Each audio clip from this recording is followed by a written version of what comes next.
boa noite. A gente vai iniciar a palestra sobre introdução à telemetria com algumas aplicações de sistemas automotivos em nome da equipe Corsários Baja.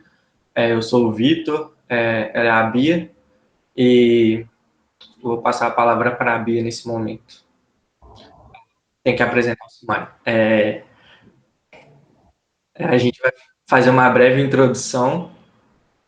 A gente vai falar de algumas aplicações, de alguns recursos de telemetria, um pouco de sensores.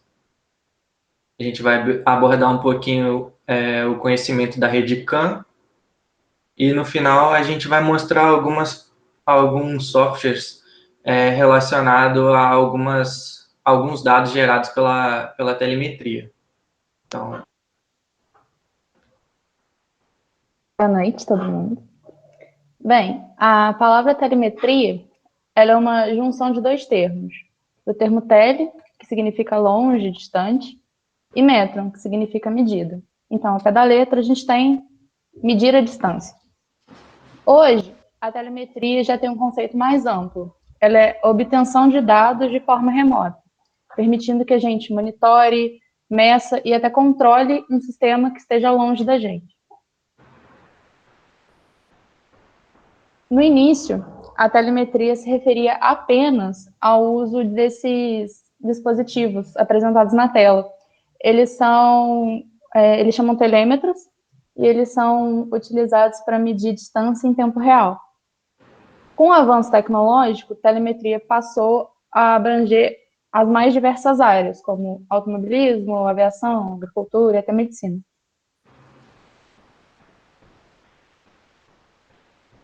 A coleta de dados pode ser feita de forma analógica ou digital. A forma analógica é aquela realizada através de cabo. Então, por exemplo, se eu quero medir a temperatura e o RPM de um motor, eu vou ter, obviamente, os dois sensores, e para cada um desses sensores, eu vou ter um cabeamento específico para ligar o sensor até a minha central eletrônica, onde eu vou receber esses dados. Essa forma, ela é mais compatível com os sistemas. Por exemplo, eu consigo usar ela em sistemas mais antigos, como carros mais antigos, maquinário antigo. Porém, pela quantidade de cabo, pela quantidade de ligação que eu vou ter que fazer, ela é bem mais complicada de se instalar e de realizar manutenção. Já a coleta de dados digital é feita através do barramento CAN, que é um protocolo de comunicação que foi desenvolvido para troca rápida de informação e que, como o Vitor falou, a gente vai abordar mais para frente.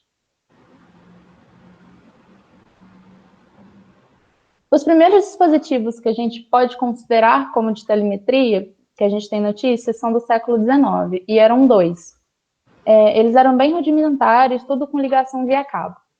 Um deles foi criado em 1845 na Rússia, e era de uma aplicação militar. E o outro foi em 1874 na França, que era um dispositivo para medir a profundidade de neve numa montanha que tem lá, que chama Mont Blanc. Em 1912, na cidade de Chicago, começou-se a usar um sistema de telemetria para monitorar a distribuição de energia elétrica que era usada nas redes de telefonia. No ano de 1930, um francês chamado Robert Birot e um russo chamado Pavel Molchanov criaram a radiosonda, que era um dispositivo ligado numa bexiga de hidrogênio e hélio, que era utilizado para medir a temperatura do ar, a umidade e a pressão atmosférica.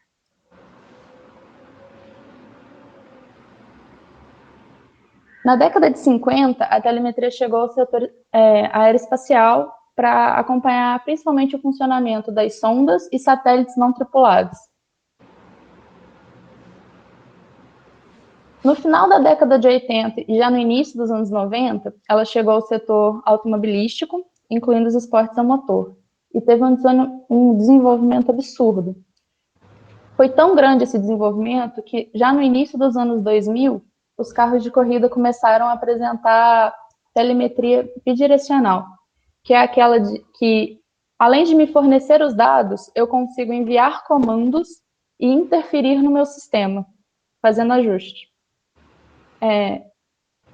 Por mais que isso seja muito legal, essa maneira, esse tipo de telemetria foi banido em 2003 de praticamente todos os esportes a motor, porque tinha muita interferência dos engenheiros do box no carro. Então, para tornar a corrida menos, sei lá, para diminuir essa interferência, eles preferiram banir, passando a ter só a telemetria monodirecional, que é aquela que eles só recebem, e o piloto ficaria responsável por realizar todos os ajustes.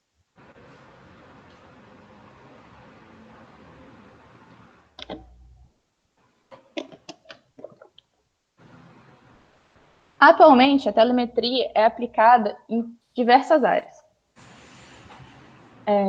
No agronegócio, ela auxilia principalmente na gestão das máquinas agrícolas, permitindo que o produtor tenha a localização e até as condições de todas elas, mesmo que todas elas estejam ativas no campo.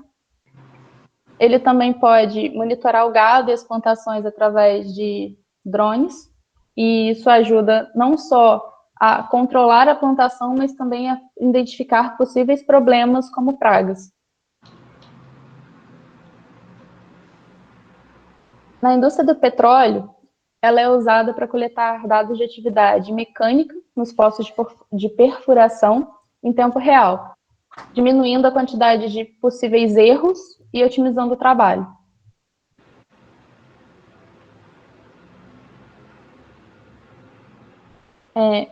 Acho que todo mundo já viu a pessoa da companhia elétrica que vai de casa em casa medir luz, marcar a luz. Esse tipo de medição já é uma espécie de telemetria. Porém, principalmente agora com a pandemia, as empresas estão tentando tornar essa medição um pouco mais rápida, implementando um sistema que vai fazer isso meio que automático.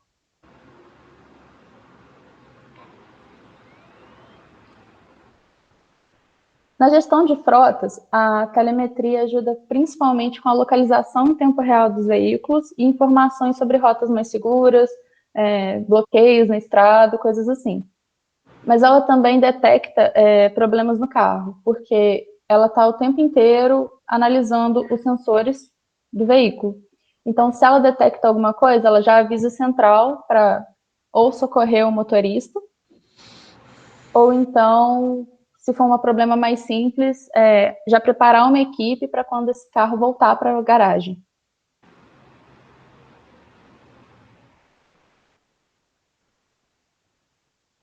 Algumas doenças precisam de um acompanhamento constante. Então, a gente já tem pessoas que ou possuem algum aparelho ou até mesmo são ligadas diretamente a aparelhos que vão realizar essas medições e automaticamente enviar os dados para a equipe médica. Isso, além de ajudar o paciente a não ter que ir no hospital tantas vezes, também ajuda a manter um histórico bonitinho para realizar um possível diagnóstico de progresso ou regressão da doença e também avisar o hospital em caso de alguma emergência.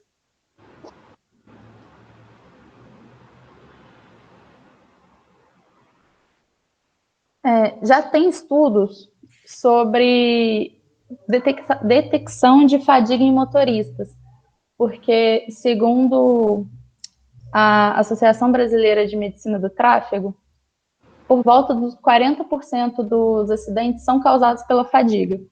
E uma dessas soluções seria colocar uma câmera com infravermelho apontada para o rosto do motorista e quando detectasse algum sinal de cansaço, de fadiga, ela emitiria um sinal.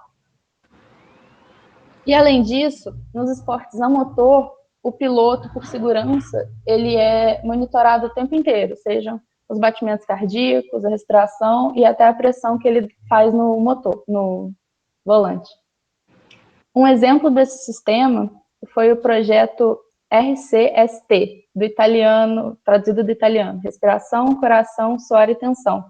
Ele foi apresentado na Fórmula 4 italiana em 2018.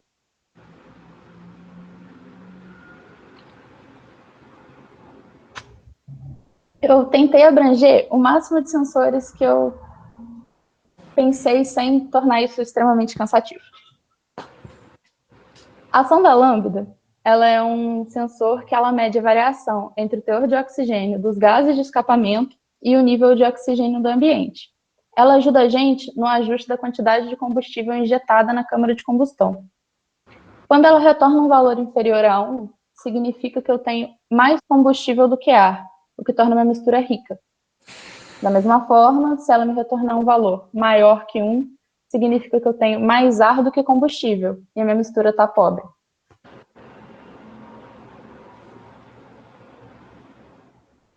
Os sensores de rotação são utilizados, por exemplo, na determinação da RPM, em sistemas de injeção sequencial e determinar a velocidade da roda em sistemas ABS.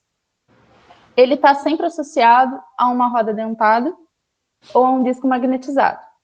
Tem 3 tipos mais utilizados. O de relutância magnética variável, que consiste num ímã permanente com uma bobina enrolada nele. Com o movimento da roda, a relutância magnética do sistema varia e o circuito interno dele detecta essa variação e traduz para a gente numa saída de tensão, normalmente pulsos de tensão sincronizados.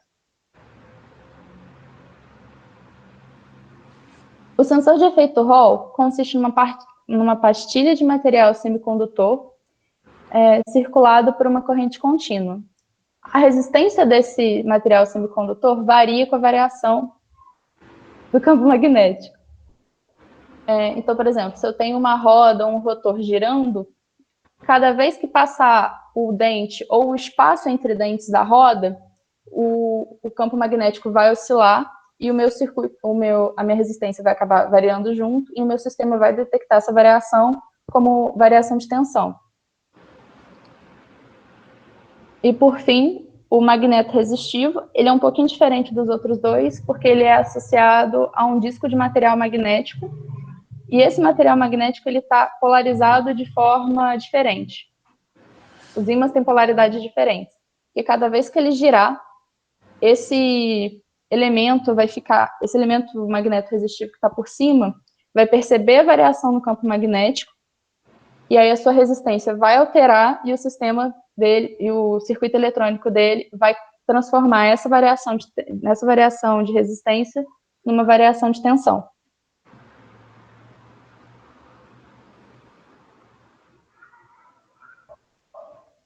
Os sensores de temperatura são basicamente termorresistores, ou seja, são resistências que vão variar de acordo com a temperatura. Ele pode ser encontrado em várias partes do carro, como para verificar a temperatura de óleo, a temperatura do ar-condicionado e a temperatura do motor, seja no cabeçote com a ponta em contato com o líquido de arrefecimento ou, em alguns casos, no coletor de admissão. Mas aí ele vai pegar a temperatura no coletor e não necessariamente do líquido.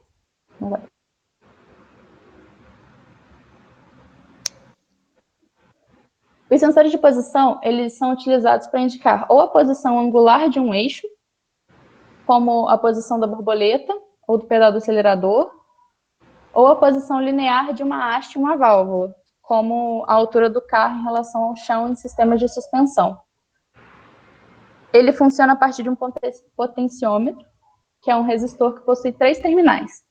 2 desses terminais são fixos, e entre eles eu tenho um que varia, que a gente chama de cursor. Esse cursor vai variar de acordo com a posição que é do eixo ou do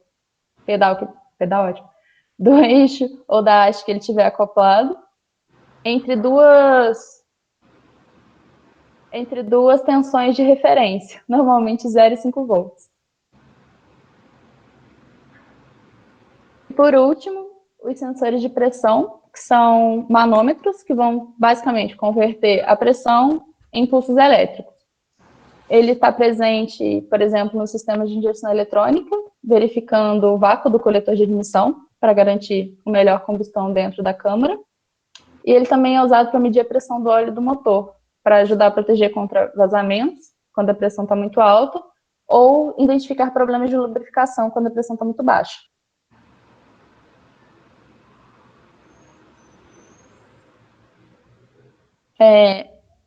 A Redcam surgiu em 1983 graças a engenheiros da Bosch, que tiveram a ideia de utilizar uma rede de comunicação serial ligando todos os módulos eletrônicos através de um par de cabos trançados.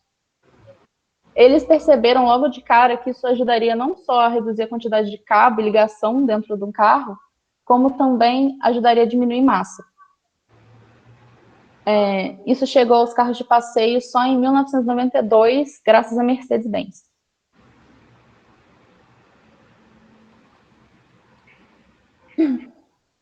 Em relação à legislação, em 1991, nos Estados Unidos, começaram a surgir leis que obrigavam as montadoras a fornecer um meio de a gente verificar o status do veículo, recuperando os dados que estavam guardados na nossa central eletrônica. Aí, em 1996, se padronizou um sistema de leitura que permitisse a leitura desses dados, com o conector OBD2, sigla que, quando a gente traduz, é literalmente diagnóstico de bordo. E a presença dele começou a ser obrigatória lá. No Brasil, essa obrigatoriedade só aconteceu em 2010.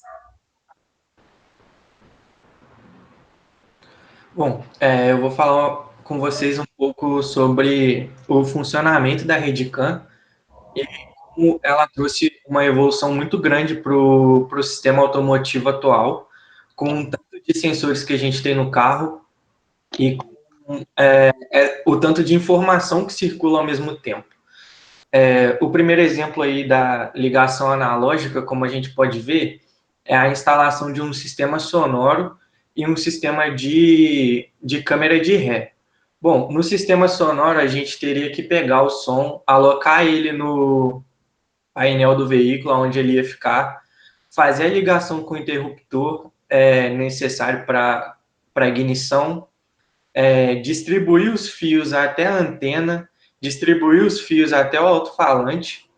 Então, vocês podem ver que tem uma quantidade maior de fio passando dentro do carro e essa informação é dependente total da ignição do carro. A mesma coisa para a luz de ré. A gente teria que alocar a luz de ré na traseira do veículo para poder trazer essa informação para algum lugar no painel do carro, que seria o vídeo da luz da câmera de ré, e ainda colocar uma ignição na lâmpada de ré. Então, quando o motorista acionasse a ré, a câmera teria que ativar também. Isso é muito mais fácil, porque a gente está centralizando todas as informações numa central, ela vai ler a mensagem e vai distribuir. Como a gente pode ver, ela tem uma distribuição muito melhor dentro do veículo, então essa informação chega muito mais rápida e a leitura tem prioridade sempre, nesse caso. Pode passar, Bia. Então, como a Bia estava falando, a RedCam trouxe uma economia, né? Tanto no ponto de vista do custo, por redução de massa, então, tipo, eram usados muito cabo, e com a adoção da RedCam diminuiu muito a quantidade de cabos que passavam dentro do carro. A gente também teve uma disponibilização muito maior de informações, que aqui a gente vai chamar de mensagem. Então, as mensagens que são enviadas pelo barramento CAN, no caso, o barramento são esses dois fios aí, e... desculpa. Então, as mensagens vão ser enviadas pelo barramento e elas vão para os módulos, que eles vão receber um número de identificação. Esse número de identificação vai gerar um sistema de prioridade dentro da rede CAN, como a gente pode ver na figura aí, a relação entre o recessivo e o dominante. No caso da rede CAN, a gente precisa observar uma coisa, que quando é recessivo, ele vai receber um nível lógico alto, porém, ele está recebendo a menor tensão. O dominante é o contrário, ele vai receber um nível lógico zero, porém, ele vai estar recebendo uma corrente elétrica maior. Então, a gente vai fazer a atribuição da identificação como a prioridade do sistema. Então, cada mensagem vai depender da biblioteca que está instalada e do índice de prioridade do conteúdo da mensagem. Então, com isso, a Redcam trouxe uma flexibilização muito grande na utilização, que a gente tem algumas normas que eu posso citar aqui, que é a J1939, a CAN-Open e a KWP 2000. Com isso, a gente tem uma constituição robusta, uma forma de sincronização e detecção e correção de erros muito maior dentro da rede CAN. Aqui a gente tem a parte de codificação de mensagem. Eu vou dar um exemplo de como funciona a parte da Bosch CAN 2.0. 2.0A. Então, a 2.0A vai uma mensagem de até 11 bits. Então, primeira parte aqui, pode passar o slide, Bia. Eu vou falar sobre os níveis lógicos do barramento. Eu já meio que entrei nessa parte, mas eles têm dois níveis, o recessivo e o dominante. Então, basicamente, a diferença de potencial entre eles vai dizer se o barramento está dominante e se o barramento está recessivo. Então, se ele tiver recessivo, a gente vê que a diferença de potencial é igual a zero, ou menor que 0,5. Se ele for dominante, a gente vai ver uma diferença de potencial maior que 0,9 ou igual a 0,9. Então, nesse caso, a gente vai ter a primeira informação da mensagem, se o barramento está dominante ou se o barramento está recessivo. Isso vai fazer total diferença na transmissão da mensagem. Deixa eu só me ajeitar aqui no... Tá. Então, os níveis lógicos de tensão vão ser recebidos pelo transceiver. O que esse transceiver vai fazer? Ele vai pegar o sinal... pode passar, Bia, para o outro slide, que eu acho que vai ficar melhor. Isso. O transceiver pega esse sinal binário e vai transformar em corrente elétrica. Ou ele vai pegar essa corrente elétrica e vai transformar num sinal binário. Para que isso? Para que a gente possa ter essa codificação de mensagem. É a B que está apresentando, mas em forma de binário 01, 0011, que é o primeiro caso aí. Então, a gente tem aí o CAN high e o CAN low, que são os dois barramentos da rede CAN. Então, eu esqueci de falar uma coisa anteriormente, que a diferença de potencial que a gente pega lá para calcular se o barramento vai estar dominante ou recessivo, não é a diferença de potencial entre o CAN high e o terra, ou o CAN low e o terra. É a diferença de potencial entre os dois. Isso é bastante importante. Acho que eu estou falando um pouco rápido demais. Cada sinal lógico ou bit é recebido e agrupado de acordo...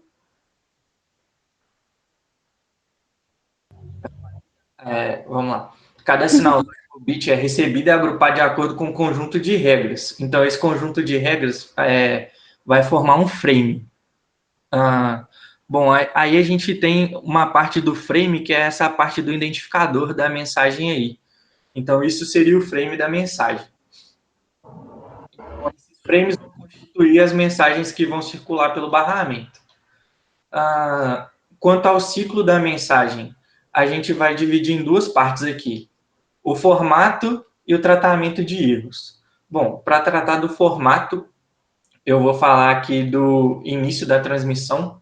Então, o módulo, para ele poder enviar uma mensagem, ele necessariamente vai ter que estar em estado recessivo, que significa que nesse momento não existe nenhuma mensagem sendo transmitida no barramento.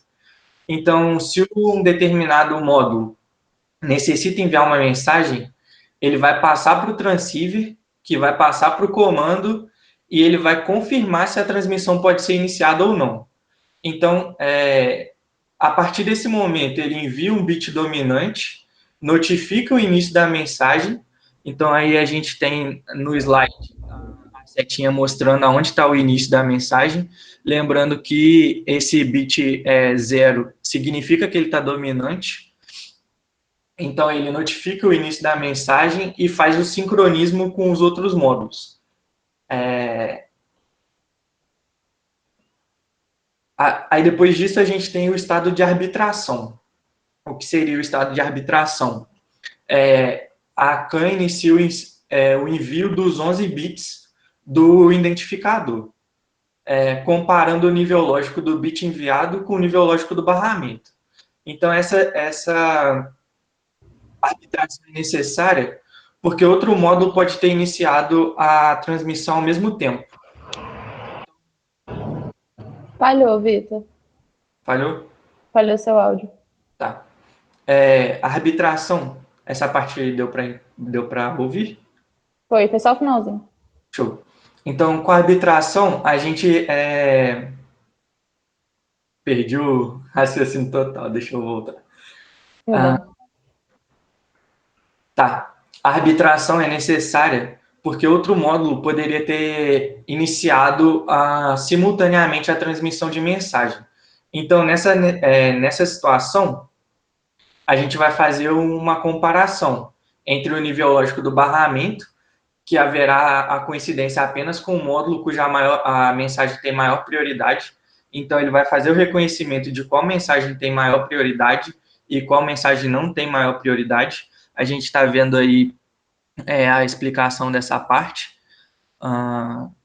nessa parte de baixo aí.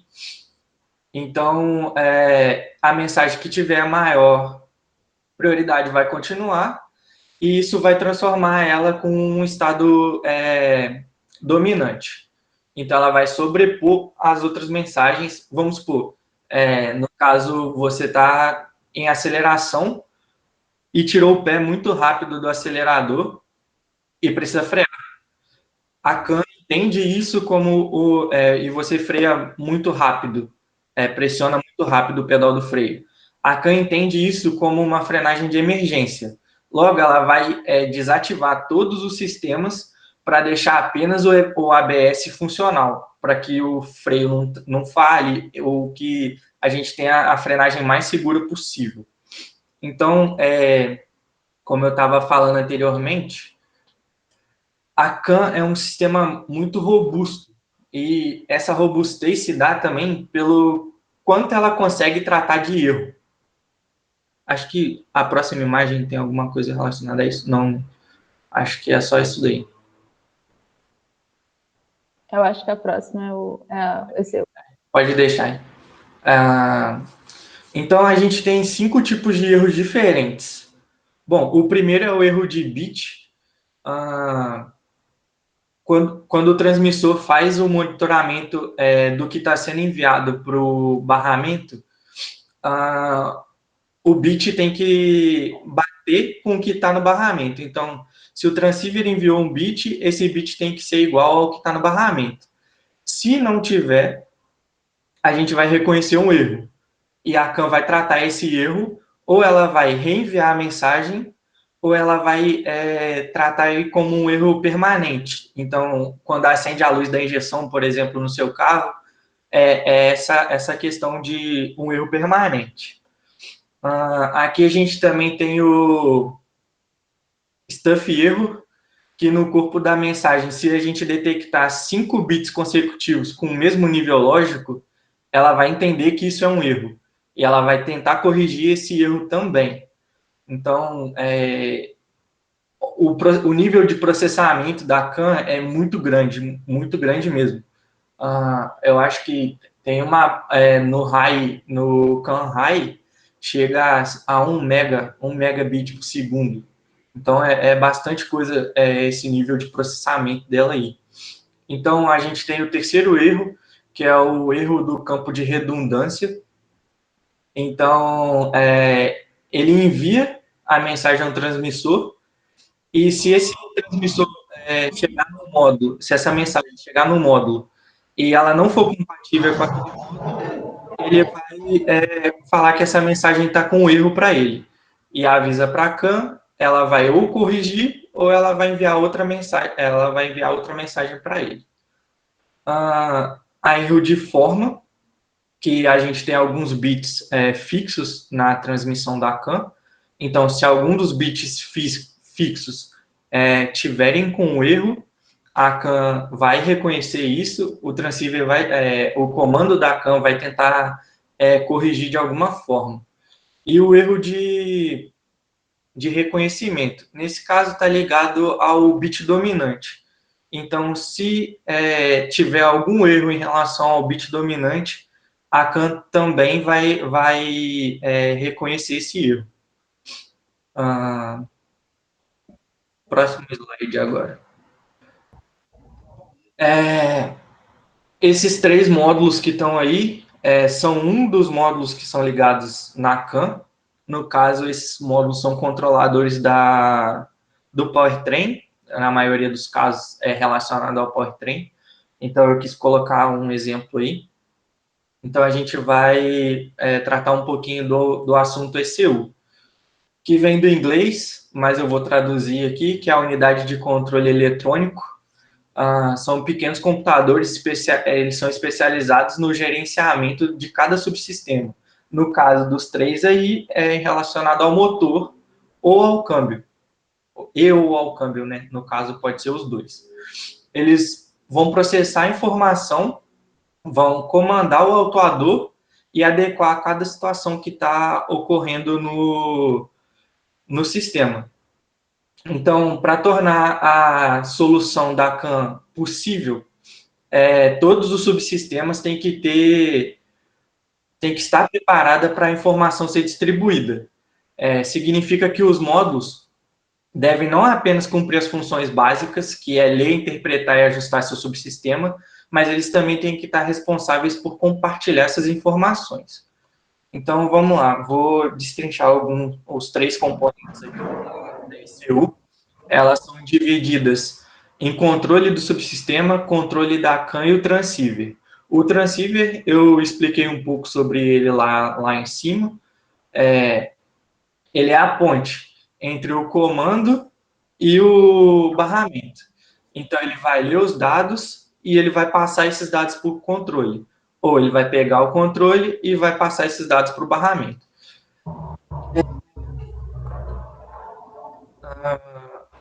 Então, o comando vai fazer a parte de atuação.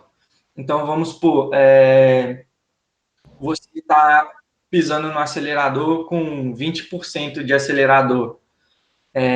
Nesse caso, você necessitou fazer uma ultrapassagem e vai dar 100% de pedal. A ECU vai entender que você precisa de injetar mais combustível, você vai precisar abrir mais a borboleta para admitir mais ar e aumentar a mistura, o volume dentro do motor. Então, todo esse processo vai ser feito pelo comando da CAN. Então, ele vai transmitir esse funcionamento para o sensor, que a Bia falou lá no começo, o sensor... Caralho, fugiu o nome. De posição.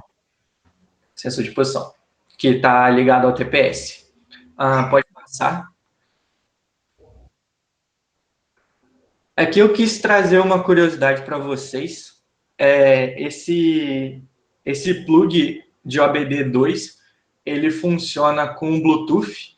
Então, você pode baixar um aplicativo no seu celular e com a ajuda desse plug, você consegue ler tudo que está passando na central do seu veículo. E tem algumas pessoas que têm usado esse sistema em alguns projetos. Então, a gente consegue ver aí que a gente consegue montar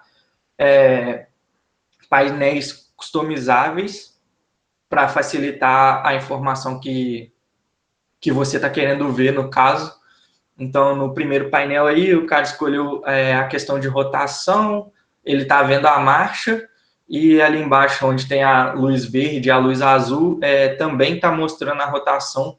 Ele deve ter limitado um valor para ele entender que ele precisa de trocar a marcha quando ou essas luzes piscarem ou ela ficarem vermelha. Então, tipo, traz uma possibilidade muito grande de de aprimorar o que você está fazendo no seu projeto. Então, é uma parada que você pode ter em casa. Tem um aplicativo que é grátis, mas também tem o aplicativo Pro, eu acho que custa em torno de R$ 100, mais ou menos. Eu vou compartilhar minha tela aqui agora e vou mostrar um pouquinho uns softwares aqui para vocês. Vou passar o computador para cá para facilitar a minha vida.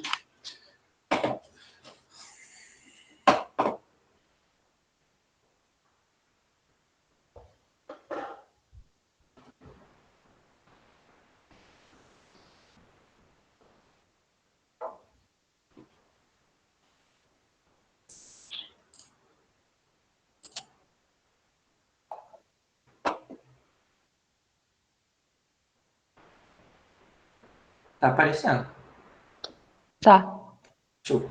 A primeira coisa aqui que a gente pode usar de telemetria e que a gente não comentou durante a apresentação se chama cronômetro. Então, a gente pode ver algumas coisas acontecendo ou durante uma corrida ou durante um treino de alguma coisa relacionada a cronômetro. Acho que todo mundo hoje tem alguma coisa algum aplicativo tipo o Strava, que você mede o quanto você correu, ou a velocidade que você estava correndo no seu treino. Então, basicamente é isso. Então, essa tabela aqui é relacionada a uma prova do Baja, que acontece na competição, que é a prova de enduro, onde a gente tem que fazer a prova. A, a corrida tem uma duração de 4 horas e a gente pode anotar os tempos de volta em cada uma e observar algumas coisas. Por exemplo, o nosso ritmo aqui no começo estava agarrado porque acabou de largar, então tá todo mundo meio embolado ainda. Na terceira volta aqui, por exemplo, ela destoou bastante das outras, que pode ter acontecido alguma coisa, ou a gente ficou agarrado em algum obstáculo, ou alguém que estava à nossa frente ficou agarrado em obstáculo, então a gente perdeu bastante tempo nessa volta. Vamos supor que a gente estipulou antes da competição, a gente vai dar 10 voltas e vai parar no box para verificar o carro. Então a gente pode ver aqui que na 11ª volta a gente parou para verificar o carro, aumentou o tempo, deu uma verificada como estava o carro, e voltou ele para a pista. Aqui mais embaixo, mais uma volta que destoou um pouco do ritmo que o carro estava, então pode ter acontecido algum problema com o carro durante a volta. Então, são indicadores que a gente pode reconhecer erros que estão acontecendo durante a corrida. Dessa parte do Excel aqui era basicão mesmo, eu queria só mostrar uma ideia para vocês. O outro software que eu vou mostrar aqui é relacionado ao Optimum Lap. Bom, o que ele faz? Ele pega um carro e ele consegue simular o tempo de volta que esse carro teria em alguma pista. Então, por exemplo, aqui eu selecionei esse BMW M3 aqui. Já tem esse carro na base de dados do sistema e esses dados aqui já vieram fixos. Mas eu estou só querendo dar uma ideia para vocês do que é. Então, aqui a gente preenche com massa, as partes de aerodinâmica, que cada carro vai ter suas diferenças, dado de pneu. Isso aqui, acho que a maioria dos carros vem por padrão nesse sistema aqui de 1.2, aqui no caso desse software. O raio do pneu, que é importante também. Aí aqui tem uma parte que você pode levar seu carro no dinamômetro e você afere a questão de torque e potência do carro. Então, você faz o importe desse gráfico para cá, ele vai gerar esses dados e vai mostrar esses dados aqui. Bom, tem algumas, como o carro já está na base de dados deles, tem algumas coisas meio diferentes aqui. Essa caída é estranha, essa caída aqui também é um pouco estranha, mas é da base de dados. A mesma coisa em relação ao câmbio, a gente coloca a relação de cada marcha, que seria o momento de troca de marcha do carro ali, o quanto ela vai exercer de força. A gente pode escolher tanto o câmbio sequencial quanto o CVT, a eficiência do câmbio e algumas partes de porcentagem do motor, da aerodinâmica e do fator de aderência. Aí, como eu falei, aqui a gente, em azul, tem a curva de potência do carro, em preto a gente tem a curva de torque do veículo, aí ele dá mais algumas coisas que, tipo, esse gráfico aqui é o momento exato de troca de marcha. Bom, eles travaram essa troca de marcha em 8.400 RPM a 71 km por hora, e a gente vê que quando ele vai ganhando velocidade, vai subindo a rotação. Assim que ele trocar de marcha, ele vai cair nesse ponto aqui. Então, ele não volta a rotação lá embaixo, ele volta a rotação em um certo ponto. Subiu de novo a rotação, chega no momento de trocar a marcha. Então, a gente vai vendo os pontos onde a rotação vai voltar, no caso, na marcha superior. Aqui é um modelo de tração e também o modelo de arrasto, coeficiente de arrasto que foi colocado lá, ele gera essas curvas. Não entendi muito bem, mas ele está relacionado a esse gráfico aqui e ele traça esse gráfico aqui também. E ele faz o datasheet do veículo. No caso, todos os dados que foram colocados lá, ele gera aqui uma folha para você poder imprimir. Bom, eu simulei aqui esse veículo em Interlagos, mas vou colocar aqui. A gente pode pesquisar um veículo na internet, que ele já vai abrir direto o site deles. Então, no site deles tem uma base ainda maior de carros, que você pode fazer o download e colocar lá para analisar. Tem até moto em alguns casos, mas totalmente personalizável também. Você pode começar um carro do zero, no caso. Você pode colocar esse carro para exportar para outro lugar. A mesma coisa funciona para pistas. Eles têm em relação a pistas, eles têm uma base de dados muito grande. Então, dá para fazer análise de muitas pistas mesmo. Então, tipo, se você gosta de jogar, em alguns casos de jogo, você pode jogar alguns dados do seu carro aqui do jogo e ver, essa volta seria a minha volta ideal. Então, traçar uma meta para você melhorar em relação a essa volta. Estou virando 40 mas o software está me falando que eu posso virar 1,36. Aí você começa a ver aonde você está errando. Eu vou mostrar aqui depois. Deixa eu voltar lá para o software. Então, aqui, ele está pegando a comparação entre os dois carros que estão abertos aqui, que o outro é um Miata MX-5. Então, você pode ver que aqui, entre colchetes, é o tempo que ele levaria para fazer essa volta, 109 segundos, e o outro levaria 118 segundos. E a gente pode ver aqui aonde estão as maiores diferenças. Tipo, a maior diferença aqui é em relação à velocidade final. A BMW consegue passar de 250 km por hora, enquanto o Miata não chega nem a 200. Aí aqui a gente pode traçar o gráfico da pista em relação à velocidade, que está relacionado com esse gráfico anterior. Então, a gente pode ver na pista o que está acontecendo. Então, a linha de fora, tá dando para ver bem o gráfico? Aqui eu tô conseguindo ver direitinho, Vitor. Show. A linha de fora é relacionada à BMW, enquanto a linha de dentro é a do Miata. Então, a gente pode ver na reta, aqui principalmente na reta, a diferença absurda de velocidade que os carros têm. E no final da segunda reta aqui também a diferença de velocidade que os dois carros têm. Aqui é o gráfico de rotação, que está um em cima do outro também.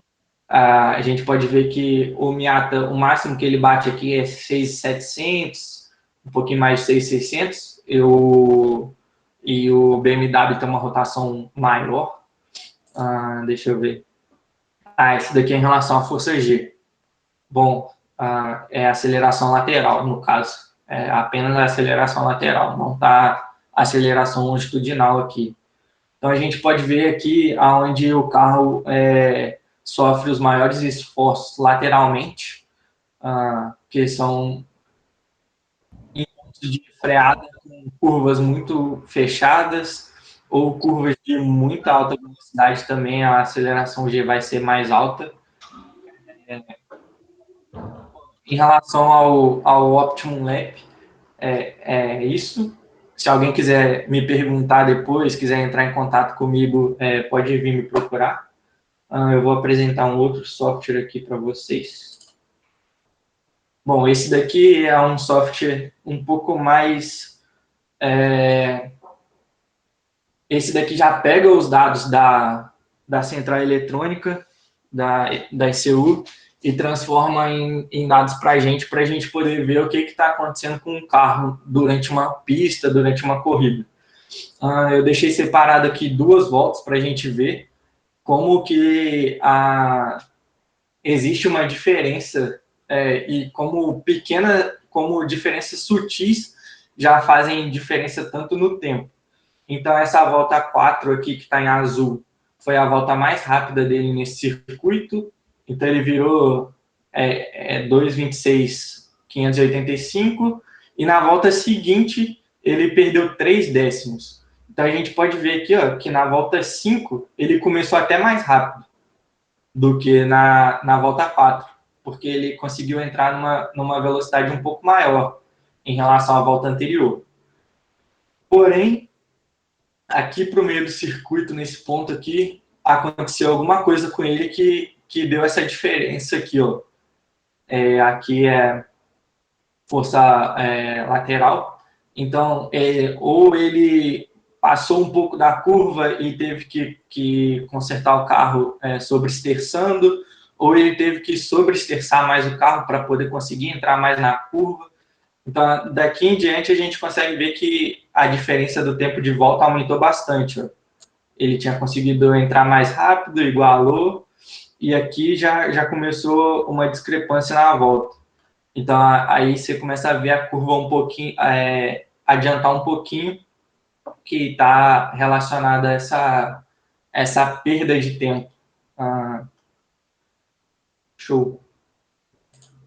Vou mostrar o outro software aqui. Tem bastante opção no mercado, tem bastante coisa para ser estudada, para desenvolver.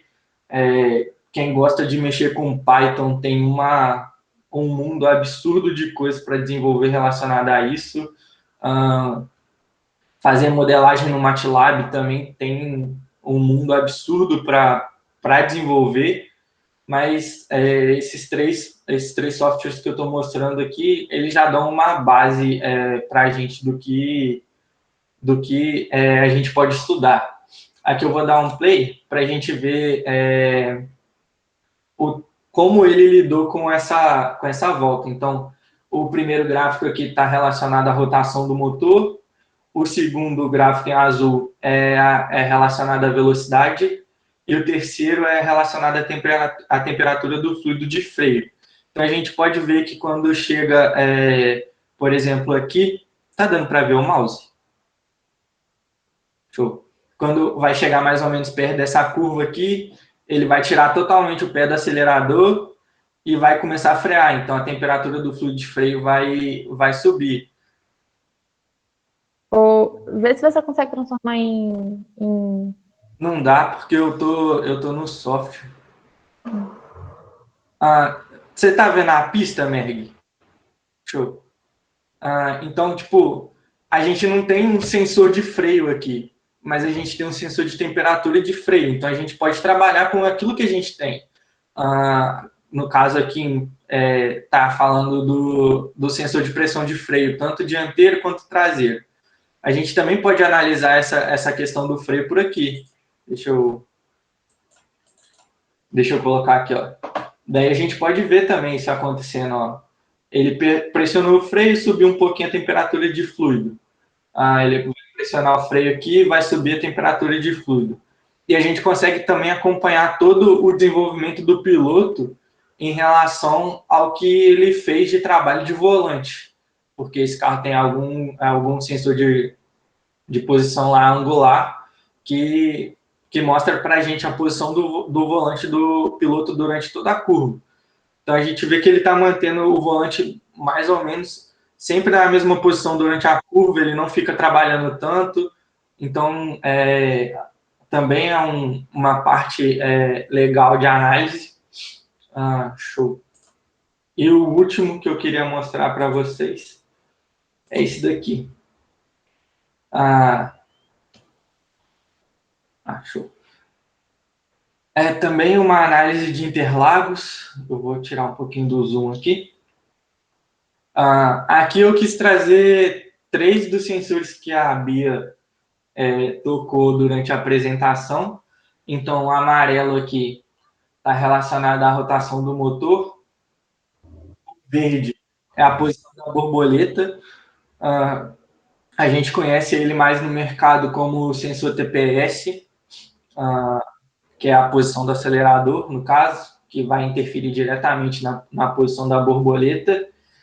E aqui é o funcionamento da lambda. Então, a gente pode ver aqui, lá na pista lá embaixo, as zonas em azul é onde o piloto está acelerando, e as zonas em vermelho é onde o piloto está freando. Então, em alguns casos aqui, ó, deixa eu pegar um ponto mais visível em relação a isso. Pode ser aqui, ó. Bom, acompanha lá embaixo a bolinha em relação à curva, que é a posição do carro na pista, e aqui em cima no cursor a posição nos gráficos. Bom, ele veio numa reta e ele está 100% de acelerador. Aqui vai dar um pouquinho mais mesmo, porque é natural do sensor ler essa abertura um pouquinho maior. Então aqui, ó, ele vai começar, nesse ponto aqui, ele tirou o pé totalmente do acelerador, não está acelerando nada, e está entrando na curva. Aí aqui, no meio da curva, antes da curva um pouquinho, a gente consegue ver que ele deu uma pequena acelerada. E a gente consegue ver essa pequena acelerada refletida na rotação também. Então, ele acelerou, aumentou a rotação. Ele acelerou, aumentou a rotação. Então, provavelmente, nessa curva aqui, ele fez 2 reduções de marcha. Esse piloto, ele deve fazer uma coisa que a gente chama de punta-taco, que é uma artimanha para a gente poder conseguir equalizar tanto a rotação do câmbio quanto a rotação do motor, para aumentar a velocidade de curva mesmo. Aqui, durante a curva, a gente vê que ele precisou trabalhar também com um pouquinho de acelerador, tirar um pouco o pé para conseguir fazer a curva. Então, tipo, a telemetria hoje dá a opção da gente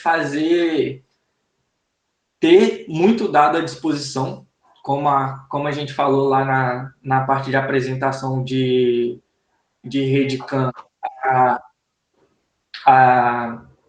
essa parte de telemetria, todo esse sensoriamento dá muita possibilidade para a gente hoje, relacionada à quantidade de dados que a gente tem.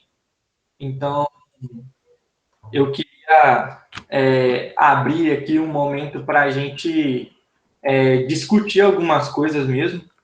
Quero ouvir um pouco de cada um, Não precisa ser necessariamente na parte automotiva, mas do que vocês esperam em relação ao futuro, em relação a essa parte de sensoriamento. Eu não estou vendo o chat, então se puderem abrir o microfone aí, está liberado, quem quiser falar. Não sejam tímidos. A ideia aqui desse finalzinho é a gente abrir realmente uma mesa redonda para a gente poder conversar sobre ideias de futuro realmente.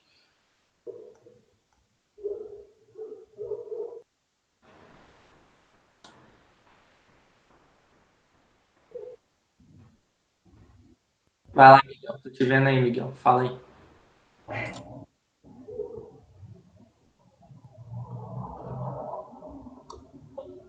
Então, Sérgio, houve um pequeno equívoco quando a gente mandou o horário, mas tudo que a gente tinha para apresentar, a gente apresentou. A ideia desse final também era a gente conseguir gerar uma mesa redonda, uma discussão com todo mundo. Já que a gente está numa palestra de engenharia, a gente quer ouvir realmente a ideia das pessoas que vão formar engenharia no futuro, o que elas veem em relação à tecnologia para o futuro. Deixa eu abrir essa mesa redonda, então. Boa noite a todos. Estão me ouvindo direitinho? Estou te ouvindo. Todo mundo me ouvindo certinho? Beleza. Boa noite a vocês, boa noite aos colegas. Primeiramente, saudade de vocês, tá? Bia, saudade demais. Deixa eu fazer uma pergunta. Vocês falaram bastante sobre CAM, sobre automotivo, né? Uhum. E a gente sabe que a maioria dos engenheiros bobear brinca de carrinho até hoje, né? Seja com o carro grande, seja na hora de dirigir no trânsito. Então, eu creio que muitos de nós já pensaram em trabalhar na indústria automotiva. Então, eu queria escutar de vocês o que vocês têm captado dos nossos colegas que já estão atuando na área ou que estão estagiando.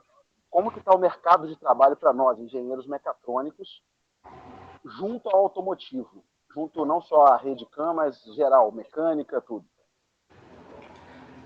Cara, é importante você ter conhecimento de alguns softwares, tipo SolidWorks. Isso você precisa saber.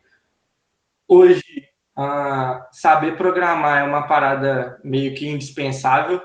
Então, você saber fazer programas que te ajudem no dia a dia, que você consiga não só trazer inovações para o mundo, assim, mas que você consiga tornar o seu dia mais fácil também. Então, tipo, eu mostrei softwares aqui, mas tipo, você pode criar seu próprio software, sabe? Você pode automatizar alguns afazeres do seu dia a dia, como a gente estava vendo lá com o Manfrini, a questão dos algoritmos genéticos. Então, tipo, esse leque é muito grande. Então, saber uma linguagem de programação é extremamente importante também.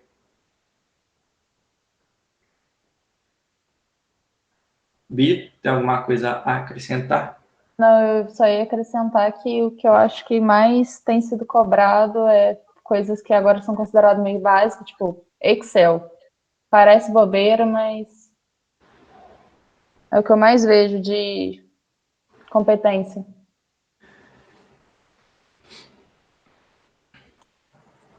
Além disso, se vocês me permitem, né, complementar, À vontade. é uma tendência cada vez maior na indústria automotiva a gente migrar para carros híbridos, carros elétricos, e isso faz cada vez mais necessário telemetria, isso faz cada vez mais necessário embutir sensoriamento num ramo que antes era puramente mecânico.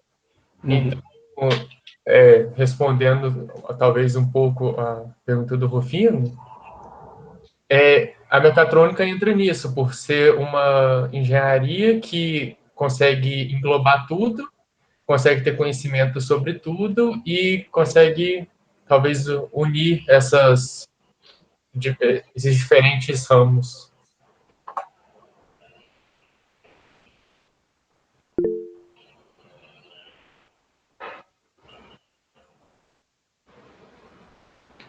Ah, não necessariamente programar em VBA, mas você tem que ter um conhecimento avançado de Excel para, tipo, construir macro, essas paradas assim, já é um nível avançado de Excel. Tipo, fórmulas básicas eles consideram, tipo, somar, essas coisas assim, copiar e colar. Isso é a parte mais básica do Excel. Ah, pelo menos macro tem que ter um conhecimento, cara. Aí se você começa a conhecer macro, você vai começar a ter uma ideia de como programar em VBA também, porque a partir do momento que você criou uma macro, você consegue abrir a macro e analisar o que aquela macro foi programada ali para fazer. Então, você começa a ter esse feeling de tipo, pô, eu criei a macro fazendo isso e ela me deu esse código. Pô, então eu posso começar a repetir isso, só que fazendo outra coisa. É como se você estivesse aprendendo inglês. Você vai para o curso de inglês, eles vão te dar uma frase.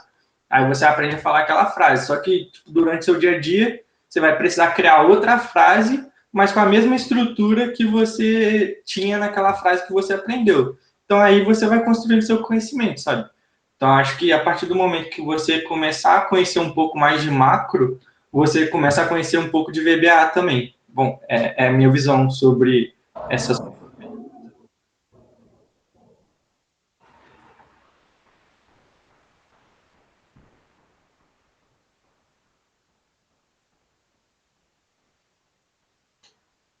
Mais alguém? Tem mais alguma questão? Alguma coisa que ficou para trás da apresentação? Também.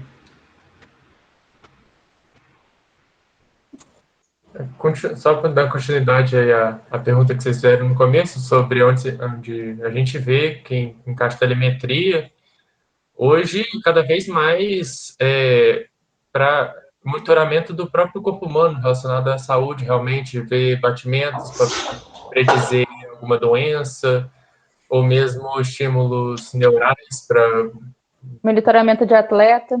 monitoramento de atleta, tudo mais e inclusive inteligências artificiais trabalhando nisso para seja prever doenças, predizer doenças ou para tratar, Identificar e tratar. sim. Se a gente pensar, tipo, muito, assim, na questão de futuro, o que a gente tem hoje com a rede de celular é o que tem chance de acontecer com a rede de automóveis, né? A gente ter cada dia mais essa rede de automóveis Integrada. e fornecendo mensagem o tempo inteiro para todo mundo. Então, tipo, já acontece isso com alguns aplicativos, mas a tendência é que o próprio carro se torne essa central, assim, ele começa a atribuir todas essas coisas no próprio carro. Acho que o Tesla tem muito isso. O Tesla é praticamente um celular ambulante, né? Então, Até o nível de tecnologia que o Tesla tem. é tão absurda essa integração que já tem até, tipo, o carro sabe a rota e se você desvia, ele identifica esse padrão de desvio como um possível problema ou alguma coisa assim, tipo, da rota que você faz todo dia, do trabalho até em casa, só pelo banco de dados que ele gera. Carros inteligentes também, né, já estão bem avançados no sentido de você não precisa mais dirigir, só você colocar seu Sim. destino e o carro faz o resto. Já isso já existe, não é difundido ainda porque assim, se só existissem carros assim, acho que já seria uma tecnologia aplicada. Só que, pelo que eu já vi, a máquina ainda não consegue entender as decisões burras do ser humano, sabe? Então, acontecem acidentes porque a máquina não consegue prever o que o humano vai fazer. Não consegue prever porque o humano tomou a decisão errada no momento. Igual, acho que nos Estados Unidos, que tinha um Uber automático, alguma coisa assim, que dirigia sozinho e atropelou um cara. Foi por burrice do homem mesmo, que entrou na frente. Oi, gente, boa noite.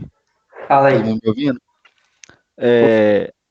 durante, principalmente o Vitor analisando o gráfico, ele viu muito dado e conseguiu entender aqueles dados ali de um jeito diferente. Vocês indicam, tipo assim, algum tipo de estudo, de curso, algo parecido para entender o que a telemetria está te mandando? Como é que é? Cara, Conversar com o piloto, melhor coisa que tem. Porque você tem os dados e o tempo que aconteceu. E, igual o Vitor mostrou, a localização. Então, o piloto vai te dizer o que aconteceu naquela hora, naquela curva específica. tem algumas literaturas que a gente pode começar a estudar análise de dados. Tem um livro sobre análise de dados também. Cara, a questão, tipo, hoje uma coisa que a análise de dados está, essa análise de dados em relação a veículos está muito implementada, tem uma galera que está migrando toda para o automobilismo virtual. Então, começar, se você tiver algum game em casa, tipo, começa a jogar e começa a salvar esses dados. Tem alguns games que leem e tem outros que não, mas você gerando seus próprios dados, você entendendo o que você está fazendo, também é uma boa partida, sabe? E os cursos que a gente tem visto bastante no Instagram aí, velho. Tem uma galera que tem fornecido cursos. Procurar essa galera também. Cuidado com a informação, mas que tem bastante curso maneiro na internet. Não, entendi. A parada do feedback do piloto que a Bia falou é realmente sensato. Às vezes, independente do que aconteça, ouvir o que aconteceu de dentro do carro é o melhor jeito de descobrir, né? Beleza. O cara tá 100% do tempo ali com o carro, né, velho? É só ele sabe o que tá acontecendo com o carro. Ele conhece todas as respostas que o carro tá dando para ele naquele momento. Então, querendo ou não, ele é a Fonte melhor, de informação. a melhor fonte de dados que a gente pode ter naquele momento. Eu enviei no chat o livro que eu e o Vitor a gente fez um curso de telemetria e análise de dados e foi indicado esse livro pra gente. Eu não terminei de ler ainda, mas é bem explicadinho. E querendo ou não, é um livro da SAI Internacional, então é uma bibliografia muito enriquecedora para quem quiser procurar dar uma lida nela.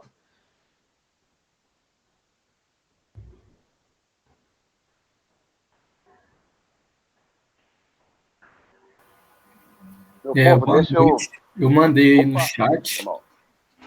como os carros de Fórmula 1 fazem a telemetria. Peraí, deixa eu ver aqui como eles fazem. Então, basicamente todos os sensores mandam informações tanto no volante do piloto ali no ao vivo, vamos colocar ao vivo entre aspas, e que são informações importantes. Então, geralmente na câmera on-board você vê que os pilotos têm algumas informações diferentes no carro. Tipo, tem piloto que gosta de andar só com a velocidade do carro no mostrador do volante, tem piloto que gosta de ter mais informação, mas esses dados também vão para a central, tipo o Toto Wolff, que fica sentado lá, ele tem um pessoal atrás dele que está recebendo todos esses dados e estão analisando ali junto com a corrida acontecendo. Eles não podem tomar a atitude de mexer no carro, mas eles podem virar e falar para o piloto, tipo, seu pneu está perto de estourar, a gente identificou isso daqui. Aí a decisão quem vai tomar é o piloto, sabe? É isso que mudou, é essa ideia. Os caras não podem falar, faz isso, a decisão é do piloto. Tanto é que você já viu várias vezes o cara falando para entrar no box e o piloto passando direto. Então, essa autonomia é do piloto, mas os dados são todos enviados para uma central. Os Então, dados, basicamente, toda aquela conversa que a gente vê enquanto está assistindo a Fórmula 1 só é possível por conta da telemetria. Exatamente. De dados e tudo tem mais. tem um sistema, eu acho que na Fórmula 1, se eu não me engano, Vitor, se você lembrar direitinho o nome, eu acho que é da Magnete Marelli, um negócio assim. É um sistema de telemetria que ele passa por Wi-Fi do carro, todos os dados do carro para o box. Exato. Mesmo o carro em alta velocidade. É assim que rola a telemetria do carro para o box na corrida. Entendi. Sem contar que com o nível de tecnologia que a gente tem hoje, vamos supor, a Ferrari tem a sede dela em Maranello. E, tipo, tá recebendo os dados junto com o que está acontecendo com a corrida lá em Maranello, sabe? Então, tem toda uma equipe por trás dessa parte de aquisição de dados que é muita gente. Então, cada setor do carro tem um cara responsável para cuidar disso. E como a Bia falou, hoje é transmitido via Wi-Fi.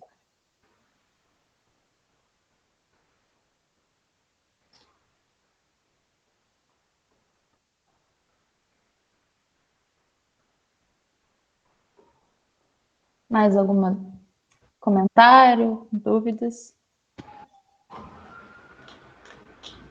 Então, Bia, deixa eu interromper você de novo. Mas teve uma pergunta no chat. Talvez vocês não estejam vendo o chat, porque estão apresentando e tal. Mas teve uma pergunta muito pertinente no chat, que foi Sérgio que perguntou, sobre o Excel, que você falou que é importante para os engenheiros hoje, principalmente no mercado automotivo. Ele perguntou se o Excel ele vai servir só para a gente destrinchar dados, ou seja, né, as planilhas convencionais, ou para programar de fato em VBA. As duas coisas. Eu vejo as duas coisas acontecendo. O Vitor respondeu, não respondeu, não? Desculpe. Perdão, se eu não ouvi a resposta. Ele fez uma segunda pergunta em cima daquela primeira que ele tinha feito. Eu acho que o Excel serve para as duas coisas. Você vai ter essa capacidade de analisar os dados e o VBA serve para você automatizar essa análise de dados, no caso, né? Então, você pode criar seus próprios indicadores. Vamos supor, você quer pegar um ponto que está acontecendo todo dia. Vamos supor, você está medindo temperatura em algum lugar. Então, você quer que o VBA te mostre sempre o pico de temperatura daquele dia ali. Então, é uma coisa muito básica ali do VBA, mas você pode tirar isso com o VBA, sabe? Então, acho que as duas coisas unidas em relação à sua pergunta.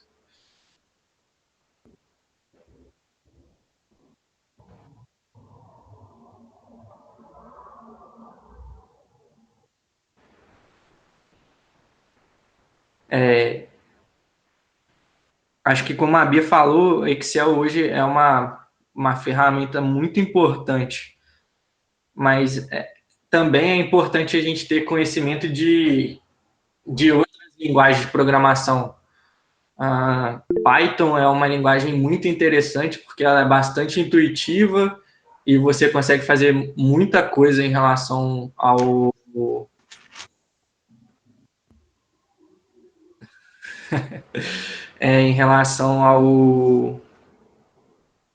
essa parte de análise de dados. Você consegue criar seus próprios aplicativos, então conseguir unir as duas coisas é muito interessante. Ô, Vitor, Fala comigo. com o acesso Forcing Header, né, do CAN, tem um outro método que, tipo, eu falo assim, eu vou usar esse, igual você falou do transistor, né, do transistor não, Transceiver. transceiver, o que de componente eu tenho que utilizar para que eu consiga compor esse sistema CAN de forma eficiente? sem pensar na questão de prioridade, mas a parte física mesmo. Aham. Então, o sistema por si só por você enrolar os cabos no barramento ali, onde você vai transmitir a informação, ele já te protege de algumas perdas eletromagnéticas. Então, a questão de ruído na transmissão é diminuída quando você faz esse cabo trançado. Então, essa é a ideia do CAN ali, na base do CAN ali. Por que trançou os dois cabos? É para a gente gerar essa perda de... para tirar o que a gente perdia na questão de ruído. Ficou claro? Ou eu posso explicar de outro jeito? Aí, Dessa parte ficou claro, sim. eu, Eu digo na questão física mesmo, tipo assim, eu vou usar um componente tal, ou é a forma de eu organizar isso que eu vou chegar no meu sistema CAN, né? Que seria o protocolo.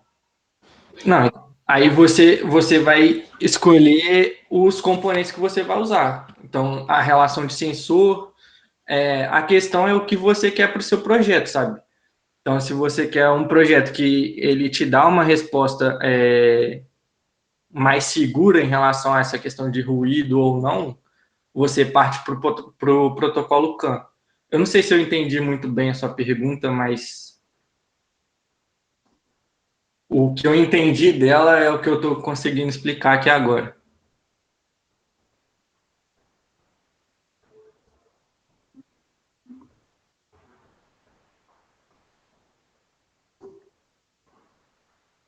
Pode.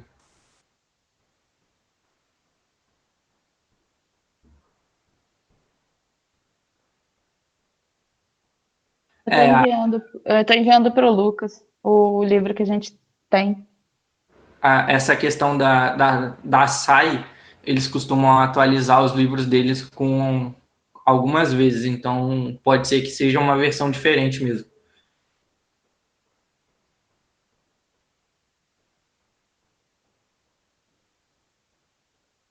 Alguém tem mais alguma questão?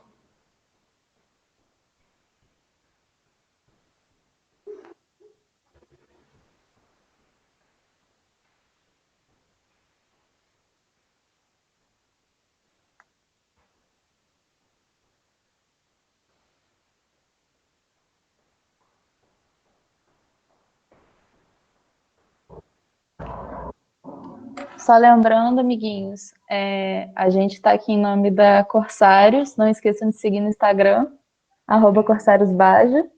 Por favor, vai ajudar a gente demais. Exato.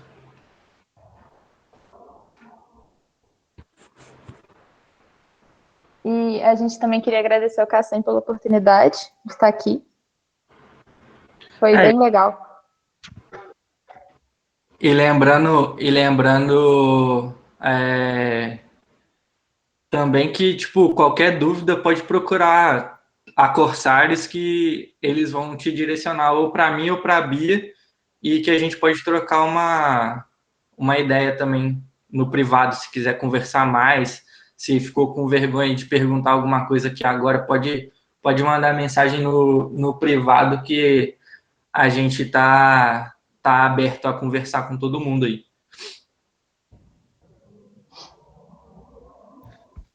Então é isso, pessoal. Gostaria de agradecer a Ana Beatriz e o Vitor, em nome do CACEM, pela parceria com a Corsários Baja. Nós temos uma parceria de muitos anos aí. Sempre estamos juntos aí na Semana da Engenharia, oferecendo palestras, minicursos super importantes para a nossa formação aí. E acredito que essa foi uma das palestras excelentes que já passaram para a gente. Então, mais uma vez, muito obrigado. Tenha uma boa noite a todos e continuamos à disposição de todos, tá bom?